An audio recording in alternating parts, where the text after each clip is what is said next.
Rachel Amber is a mystery. Throughout the first season of Life is Strange, she is a driving force that pushes us to find out more about her. The very first time we learn about Rachel is from a missing persons poster, and like a good mystery, giving us more questions than answers. So in this video, I wanted to ask the question, who really is Rachel Amber? Playing as Max in Season 1, we never get to meet Rachel. We only get to hear recounts and stories from other characters who knew Rachel or had some interaction with her. Not only that, but some of these interactions reveal a very different Rachel from each person, and I wanted to listen to what they have to say. Rachel used to hang out with us too. She was a blast. Smart, not bitchy like, you know. I was just thinking about my real muse, Rachel Amber. You're not that different. She has a great eye for images and for art. Rachel was like her own club. She was actually too cool for us. She understood me, never judged me. I hated her Vortex Club clique, but she never acted like she cared. Her friends were her friends. Rachel partied like a fiend on her own. More than me. I knew she liked to party. Fun to be around. Oh, yeah, and she was hot. So we learned 3 key pieces of information about Rachel. She loves to party, she was too cool for the cool kids, and she had a keen eye for art. This tells me that she was someone who was able to get along with everyone, fitting in with the Vortex Club and being friends with Nathan, Hayden, and it seems in some capacity Victoria, as well as having time for Daniel and his art. While Daniel states he didn't really know Rachel, it was her that approached him and asked him for a portrait. She seems like someone who can fit in quite well. One person she gets along with really well is Chloe. Rachel Amber. She was my angel. After my dad died and you moved, I felt abandoned. Rachel saved my life. Chloe and Rachel met in a very dark time in Chloe's life. Her father William was tragically killed in a car accident, and her best friend Max moves away from Arcadia Bay, severing all contact. It's not entirely clear when Chloe and Rachel met, but it seems that we're going to learn more about them in Before the Storm, which will have a clear focus on their relationship. Continuing on from Season 1, we learned some more interesting facts about Rachel from Chloe. She wanted to be a star. She looks like a model. That was her plan. Our plan. Get the hell out of Bigfootville and into Los Angeles. So, Rachel is quite an ambitious person for someone of her age, wanting to move to Los Angeles and become a model. She's someone who likes the spotlight to be on her, the center of attention. Maybe that's why she was friends with a number of different social groups. We learn later that Chloe and Rachel borrowed money off Frank, but never intended to pay him off, just run away together. While what we know about Rachel is important, it's what we don't know that's the real mystery. Rachel was someone with a lot of secrets, and with a bit of digging you're able to shed some light on these secrets. In the junkyard scene in episode 2, you can find a scrunched up letter written by Rachel that's addressed to Chloe, which describes Rachel meeting someone that's wise and unconventional. This could also be the same person Chloe refers to in episode 1. Before Rachel left, she said she met somebody who changed her life. Then poof. The letter has a number of other interesting details that we'll cover in a second. There's a number of people that Rachel could be talking about here, one of them being Mark Jefferson. Jefferson is definitely unconventional with the way he uses models for his photography, drugging them and pretty much kidnapping them. He has quite a bit of knowledge about photography and art, which kind of constitutes him for being wise in that aspect. Rachel also describes him as being kind of scary, which could mean that Rachel knew what Jefferson was doing in terms of his photography, which is pretty scary.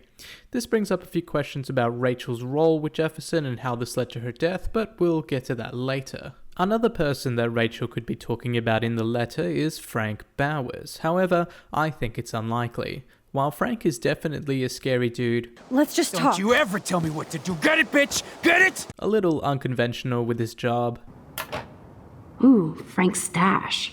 and can utter some words of wisdom every now and then. This time, the price is wrong, skank! He didn't meet Rachel recently. While it's unclear exactly when Rachel wrote the letter, it's implied through Chloe's dialogue that it was recent, and while it's unclear when she met Frank, They can be seen here together in Before the Storm, taking place a full 3 years before season 1. While they didn't technically meet, Chloe does mention that she's been buying pot off Frank for about a year, and it's implied through the first time we see Rachel in this footage that they know each other.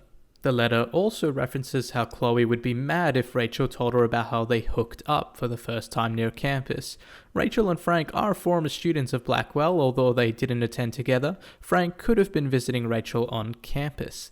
I still think this part of the letter more points towards Jefferson, as he stated in episode 5 that Rachel was in love with him, and Jefferson isn't a stranger to staying back in class to help other students. One more interesting thing about this letter is that torn piece of paper behind it with some numbers written on it, which looks like the same piece of paper found with Nathan's phone in episode 4, the same piece of paper that has the code to the darkroom, which further implies Rachel's involvement. This may also imply that the letter is about Nathan, but I also think this is unlikely. In episode 5, Jefferson reveals that Nathan fell in lust with Rachel, and we know they were pretty close and hung out often. Whether Rachel had similar feelings for Nathan is unclear. Nathan is also heavily involved in the Vortex Club, and considering his views on authority, friends, and photography, I think you could consider him as another Vortex Club snob.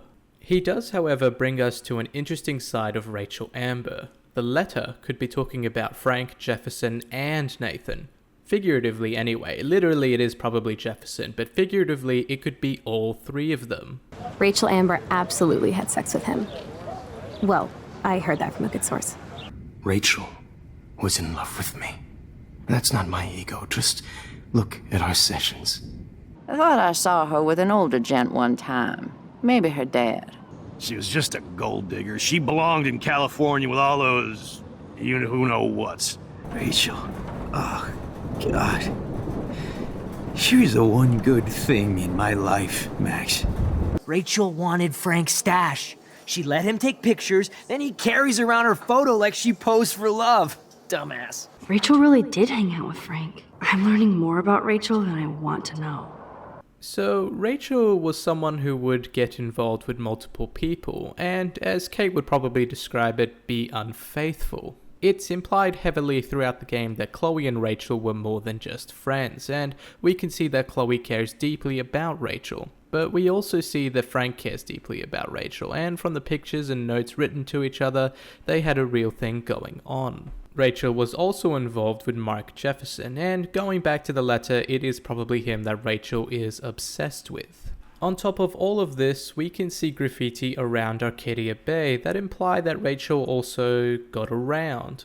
So along with Chloe and Frank, Rachel could have been sleeping with other people. The important thing to take away from all of this is that Rachel hid these relationships, at least from Chloe. When Chloe discovers Rachel and Frank had a thing, she has a full breakdown in front of Max, claiming that she lied to her face. However, in episode 4 during the beach scene with Frank, Chloe states that Rachel loved her, but Frank disputes this immediately. It seems that Frank knows a little bit more about what Rachel felt, like maybe Rachel was talking about Chloe and their relationship behind her back to Frank. The letter from before was found scrunched up and thrown away in a bin in Chloe and Rachel's hideout in the junkyard.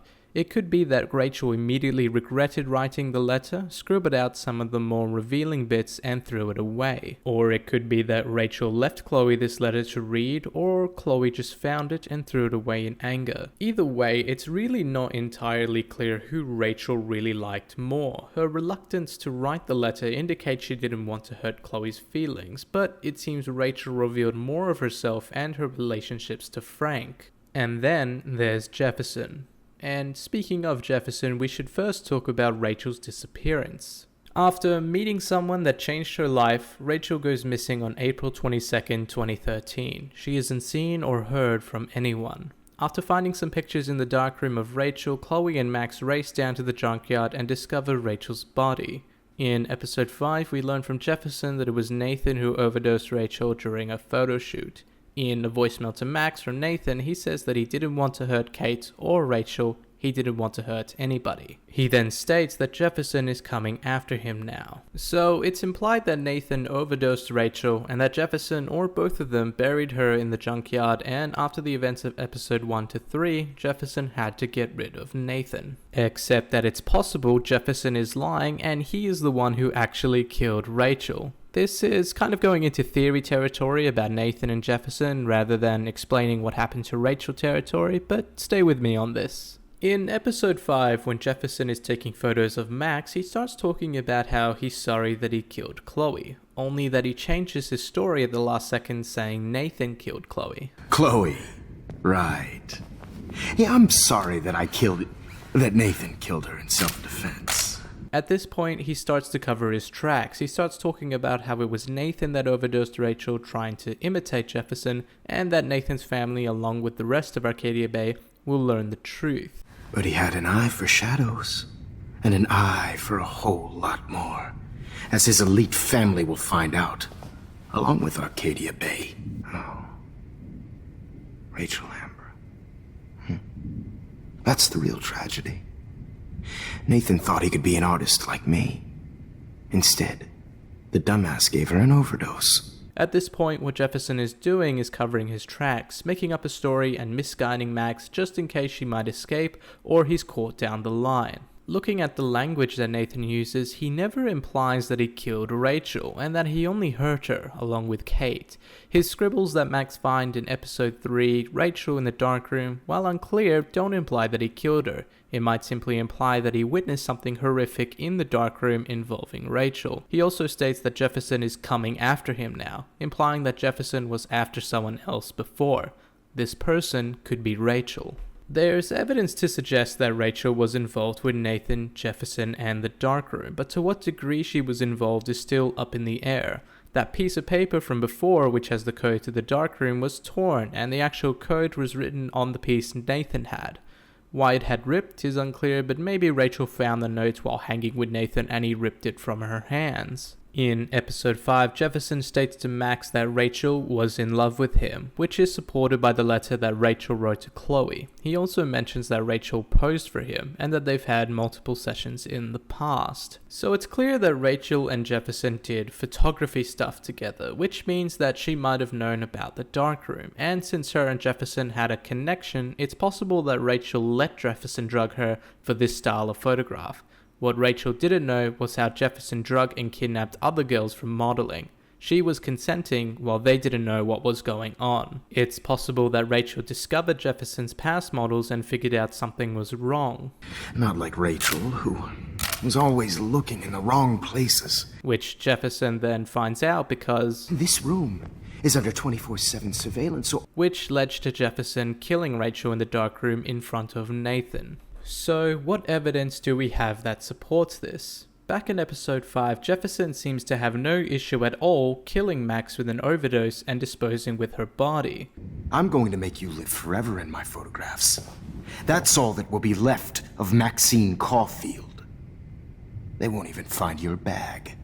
Almost like he's done this before, maybe even more than once. Later on, he also has no trouble killing David, who comes in to save the day, shooting him, beating him, and then gloating about it. Depending on your choices, Jefferson can also kidnap Victoria, and considering their last conversation, he is definitely going to kill her. And of course, Jefferson ends up killing Nathan. He says it's because he can't keep him as a protege after killing Rachel, but I think it's a safe bet it was just because Nathan knew too much about the operation. He's probably having second thoughts about all of this and wanted out. Killing Nathan also means that no one will hear Nathan's side of the story when this drugging and kidnapping ring is uncovered by the police. Jefferson is probably smart enough to cover his tracks and would walk free. So, I think it's quite clear that Jefferson is a fucking murdering psychopath who has murdered at this point 4 people, including Rachel, and is about to murder Max, and doesn't really seem to have any problem with it.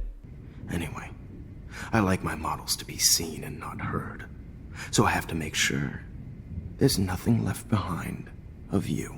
Again, this is just a theory, and getting back to the original topic of the video, what does this mean for Rachel Amber? So Rachel, as a person, was someone who was willing to go far to get what she wanted. Someone who was willing to lie to the people she cared about to satisfy her own needs and goals. Even then, the people we think she cared for might not even be as important to her as previously thought.